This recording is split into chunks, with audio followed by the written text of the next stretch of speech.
Seiya Suzuki signs with the Cubs. Kyle Schwarber signs with the Phillies. Two players the Giants had been tied to off the board this morning. So we'll talk about who's left for the Giants and what are they going to do next. You are Locked On Giants, your daily San Francisco Giants podcast. Part of the Locked On Podcast Network, your team every day.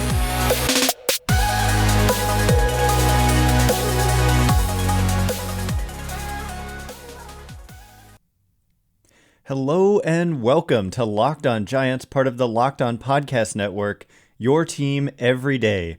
My name is Ben Kaspick, and on this show we provide daily episodes Monday through Friday talking about the San Francisco Giants in a way that's data-driven and rational, but also simple, passionate, and accessible to all.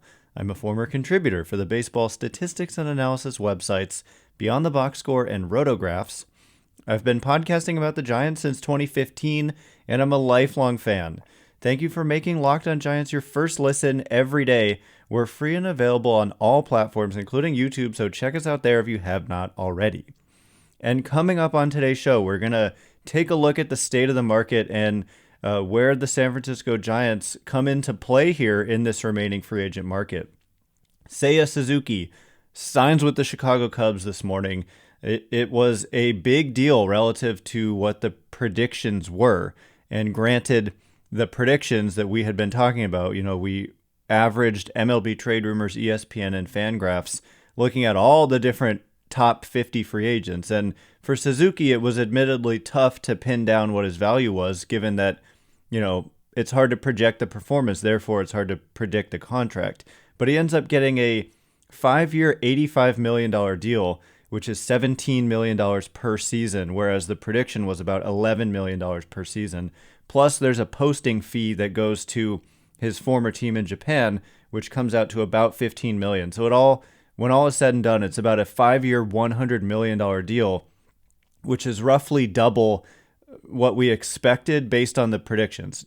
And like I said, we didn't know that he was going to sign for anywhere near the predictions, but it was just kind of an estimate.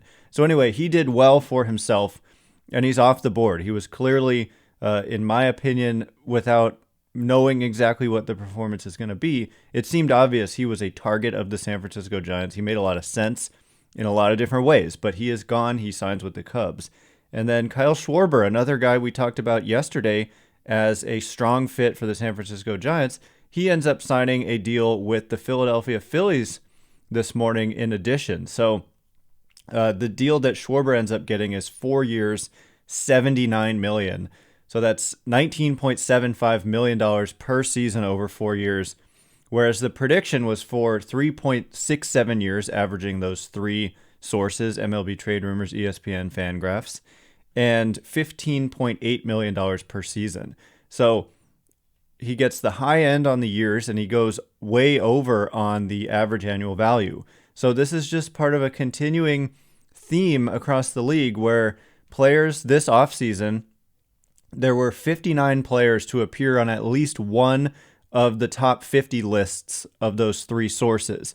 43 have signed, so 73% of those top 50 players, top 59 players, have signed, and overall, they've received 14% more years than predicted and a 6% higher average annual value. Average annual value overall prediction for them was $14.1 million, and they're getting $15 million. So on the position player side, they have received 21% more years than predicted and 8% more average annual value for an overall 34% charge on top of the expected total of $855 million. They've received $1.1 billion instead. And so anyway, all I'm trying to say is that this market has been inflated. And when we look at the signings the Giants have made, Belt, DeSclafani, Wood, Cobb, and Rodon, they've actually given out 8% fewer years than predicted for those players, and a total of just 2% more total money than predicted. So they've, relatively speaking, signed more team-friendly contracts and fewer years, whereas overall across the league, we've seen 14% more years than predicted handed out.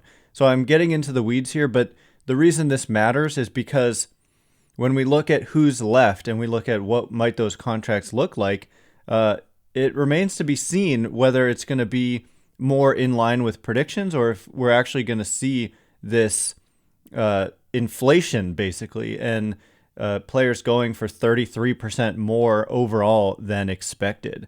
So the remaining players who I would say are in play for the Giants, I mean, when we look at all the top free agent position players who are left, in the outfield and utility players, it's a list that includes Kris Bryant as the utility player among this group. And then Nick Castellanos and Michael Conforto. Those are the three best kind of outfielders remaining. And Tommy Pham is also a free agent. And then you've got guys like Jorge Soler and Joc Pederson. And then switching to the infield, there's still Carlos Correa, Freddie Freeman, and Trevor Story in play. So coming up next, we're going to get more in detail about some of these second-tier players. Yesterday, we broke down all of these top-tier players and their potential fit on the San Francisco Giants. But I want to break down the likes of Tommy Pham, Jorge Soler, and Joc Pederson. I receive a lot of questions about those players. I think that at least one of them actually does make a lot of sense potentially for the San Francisco Giants. So that conversation is coming up next. But first, are you ready to discover your purpose and leave an impact wherever you go? Mission Possible, written and read by New York Times bestselling author and athlete Tim Tebow, encourages you to find your inspiration, pursue your purpose, and create a life for yourself that counts. Ignite a spark in your life through this new inspirational listen. Mission Possible by Tim Tebow is available everywhere audiobooks are sold. All right, as promised, we are going to take a closer look at some of these second-tier players. I also do want to explore the top of the market and just guys who could be in play if there's changes to the market dynamics. I'm thinking about Freddie Freeman and Carlos Correa. I know it's a long shot, but we've got reports frequently throughout the last few days that the Tampa Bay Rays are really interested in Freddie Freeman and aggressively pursuing him. The Colorado Rockies are in on Kris Bryant. So weirder things have happened than the Giants kind of entering that mix. They do kind of operate in silence too. We don't hear them rumored to be, pursuing players so much until boom, they've made a signing. Like we didn't hear anything connecting them to Rodon, and then boom, they've signed Carlos Rodon. So the fact that we don't hear anything doesn't necessarily mean anything, and there's still quite a bit of talent available, but that talent is dwindling on the free agent side. But then, of course, trades are still a possibility. We've heard Austin Meadows. I'm actually blanking on his first name. That's unusual for me. But Meadows with the Tampa Bay Rays is reportedly drawing trade interest. We heard a report that Jose Ramirez is being discussed with the Toronto Blue Jays. Man, if Jose Ramirez was available, I just love that guy. He might be my favorite player. It would cost a lot to get Jose Ramirez, even though he's only under club control for 2 seasons. But, we've heard that Tommy La Stella, by the way, is the Giants are targeting a second baseman. Farhan Zaidi apparently said this on the radio yesterday because Tommy La Stella is probably going to miss some time to start the year after he had off-season Achilles surgery. As you may recall, he was dealing with an Achilles issue down the stretch last year, and he missed some time, including in the playoffs, I think. But he had surgery, and he's still rehabbing. So when they say they're targeting a second baseman, they could go a number of different directions. You could go big and sign a Carlos Correa or Trevor Story. I know that's not the most likely scenario, but it's still a possibility.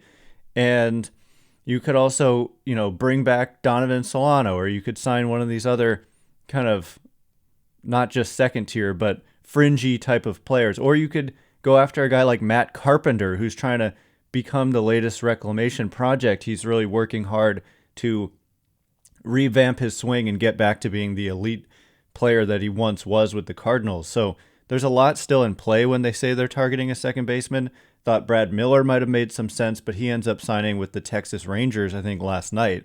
So when you look at the depth of the free agent market and you're not just looking at guys who appeared on these top 50 lists, there's a lot of players still out there. And so I think there's going to be opportunities to get pretty good players kind of on minor league deals, really. And so the Giants will eventually probably tap into that market pretty extensively. But for now, when there's still top of the market talent out there and the Giants conceivably have money to spend, those are the guys we're going to be focused on and hoping that the Giants are able to bring in. So thanks again, though, for making Locked On Giants your first listen every day. Locked On MLB Prospects. Host Lindsey Crosby is a prospect encyclopedia, and he's going deep on the MLB stars of tomorrow. It's free and available wherever you get podcasts. So let's talk for a minute about some of these second-tier players, however, because I get a lot of questions about them. I've talked about Tommy Pham a lot. Yesterday, we went through the top, in my opinion, 6 position players that made sense for the Giants. This was assuming Freddie Freeman and Carlos Correa aren't really in that mix, although I would love to see them find a way to fit either of those guys in. Hey, why not both? I know it's not going to happen, but those are 2 really, really good players. So I'd like to see them be in the mix, although we just don't know to what extent they are. But anyway, Tommy Pham, let me just kind of give that same summary I gave yesterday with those other players to Pham. So Pham is not far removed from being a very, very good player. He was a 6 WAR player in 2017 with the Cardinals, gets traded to the Tampa Bay Rays, and is just a very good kind of all-star level player for the Rays for a couple years. Then they trade him to the Padres, and his 2 years with the Padres, just he wasn't able to get it done. But when we look at the kind of expected numbers based on quality of contact, Tommy Pham remained good. And even last year when he was only 2 points above average by weighted runs created plus, his down year is what I'm trying to say. Even when he had a down year last year, he had a .340 on base percentage. So there's still a lot of upside in the bat of Tommy Pham, but like so many of the guys in this free agent class, the question is defense. And outs above average had Tommy Pham as a 10th percentile defender last season. But, get a look at this. 98th percentile chase rate, 95th percentile walk rate, expected weighted on base average, 74th percentile, sprint speed, 69th percentile. So he can still move. He can still, be patient. When we look at his last full season in 2019, red across the board in terms of these percentiles. But the question again was defense. So that's true of a lot of these guys, though. Like when we look at Nick Castellanos and we talk about, okay, he's going to get $20 million a year over 3 or 4 years versus Tommy Pham, the prediction is like a 1-year deal for $10 million. It's, are they that different in terms of what they bring to the table? Yes. Castellanos is coming off a monster season. He was like 40 percentage points above average, and he's an impact bat. And with Pham, you might just get nothing. And so, yeah, there's a difference. But I think that potentially they end up not having that different of seasons. And when you look at the track record, Pham has done it in the recent past.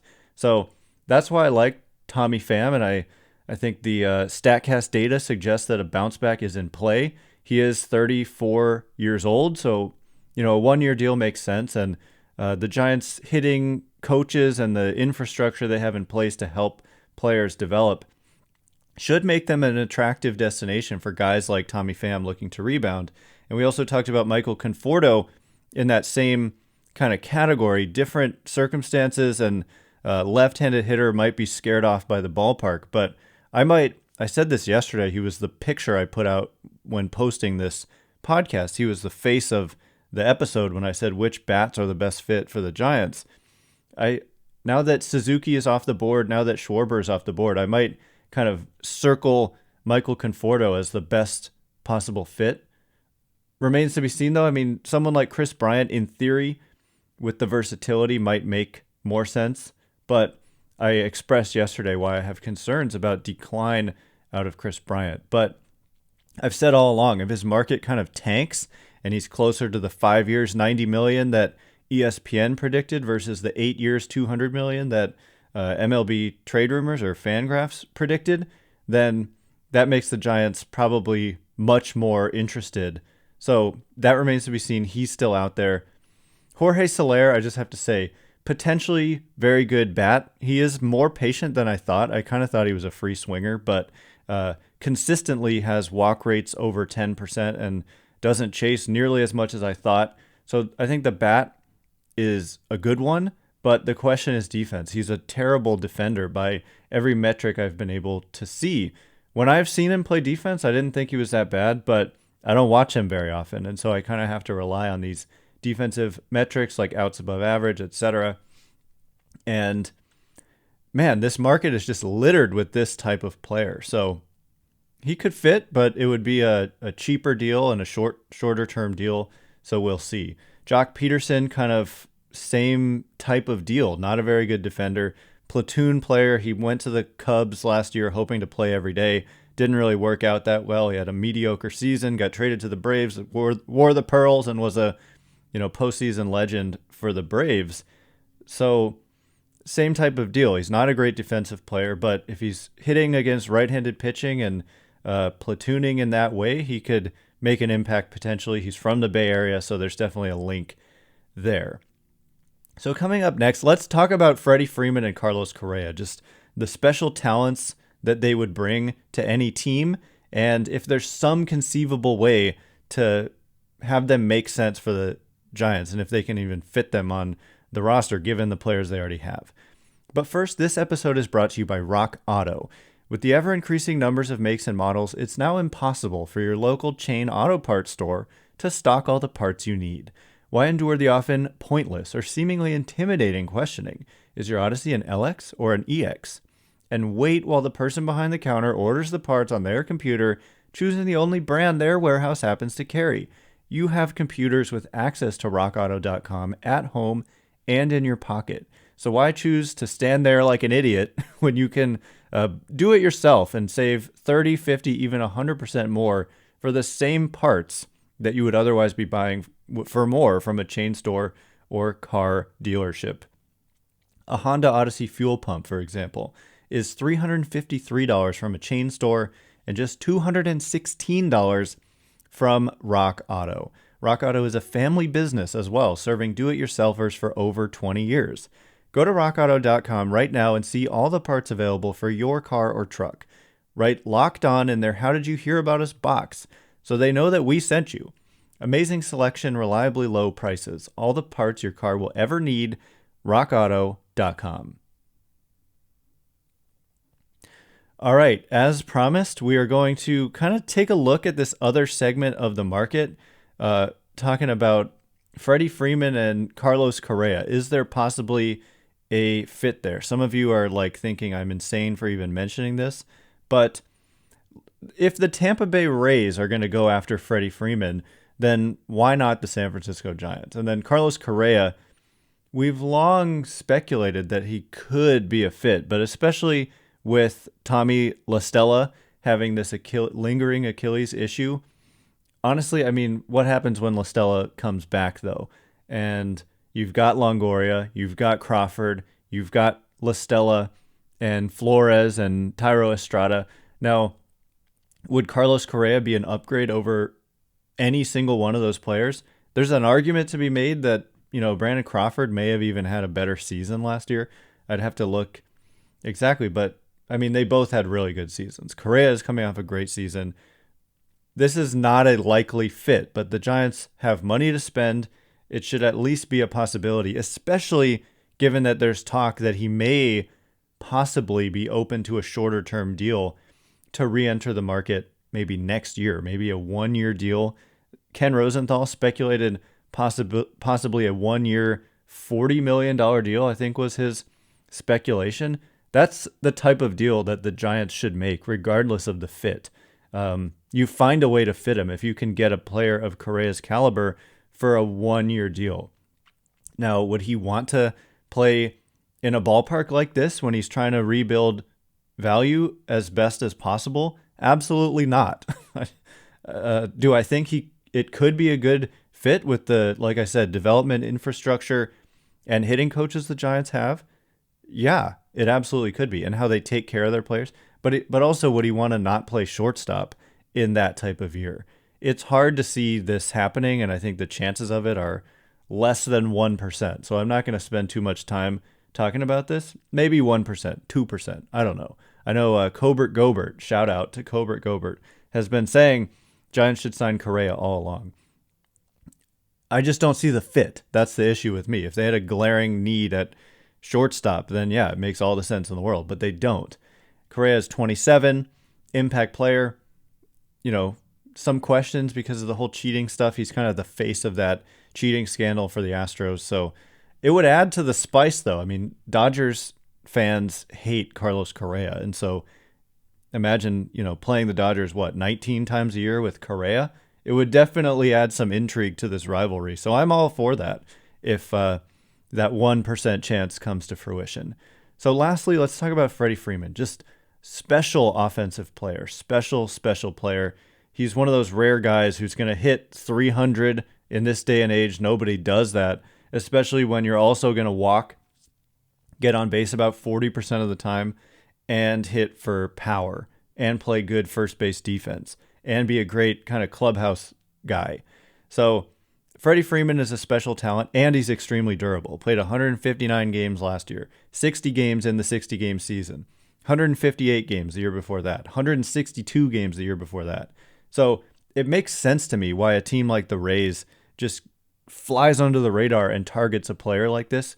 He is a special talent and a real difference maker. And so, yeah, the Giants already have a first baseman. This would completely screw up their roster in a lot of ways, but it's funny to say Freddie Freeman screws up your roster, right? You've got a DH in the National League. You could just kind of switch Belton Freeman potentially, but again, I just don't really see that happening. I think they want to use the DH spot as a position where they can shuffle guys through and use it flexibly. Gabe Kapler even said that's what they're going to do. So if you've got Belton Freeman, they both have to play pretty much every day. And so you no longer have a DH spot open for anybody else. Maybe Freddie Freeman, maybe he can play some second base. Hasn't he played there? Didn't he play another position for a little bit? I'm going to scroll down and see. He played third base for 136 innings in 2017, and he was not bad according to defensive runs saved and UZR. Let's see, I can actually pull up, what did I say, 2017? They've got him at 74th percentile in outs above average. That obviously included his time at first base. Okay, so they had him at -1 out above average in 2017 at third base. So who knows? Maybe he could play some second base for you. Wouldn't that be amazing? Freddie Freeman as your second baseman thrown over to Belt at first base. You can dream, right? So anyway, that is all the time we have for today. Let's manifest that. That's what I want to happen. That's my new dream. So anyway, that is all the time we have for today. Thanks again for making Locked On Giants your first listen every day. Now make your second listen Locked On MLB. Paul Francis Sullivan, please call him Sully, brings you his unique perspective on the major leagues past and present. It's free and available wherever you get podcasts. Once again, my name is Ben Kaspick. Check me out on Twitter at Ben Kaspick, Kaspick. If you like this show, please consider rating it or leaving a review. It helps me out so much, so thank you in advance, and thank you to everyone who's done so already. I can't wait to be with you again 2 more times this week. We're going to break down the Giants' rotation in detail, talk about projections for Carlos Rodon. We're also going to do a mailbag later in the week as well. So I can't wait to be with you again then. Thanks again for listening, and as always, stay Locked On Giants.